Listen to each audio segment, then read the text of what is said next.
تو ٹرانسپورٹرز نے اپنے سب سے پہلے کرائے بڑھا دی. کیا یہ کسان کے پاس یہ ہاتھ میں ہے کہ اپنی چیزوں کی قیمت بڑھا دے؟ وہ تو بیٹھا ہوتا ہے منڈی کے ریٹ کے اوپر، اور منڈی کا ریٹ جو ہے ابھی سچویشن بہت ہی مختلف ہوئی ہے.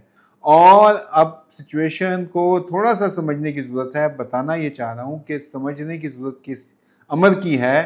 وہ امر اس چیز کا ہے کہ آپ کے سامنے اب وہ نمبرز آئے ہیں کہ پچھلے سال 2024 کے مالی سال اور 2025 کے مالی سال میں پاکستان کے جو چاول کے ایکسپورٹ تھی، وہ حالانکہ ہم نے بہترین چاول کیا، لیکن وہ ایکسپورٹ کیا ہوئی ہے کہ وہ ہم نے رکھا تھا ٹارگٹ کہ ہم 4 ارب ہم نے اچیو کیا ہے. 4 ارب کے قریب پچھلے سال پاکستان نے چاول بیچا تھا. 4 ارب ڈالر کی بات کر رہا ہوں.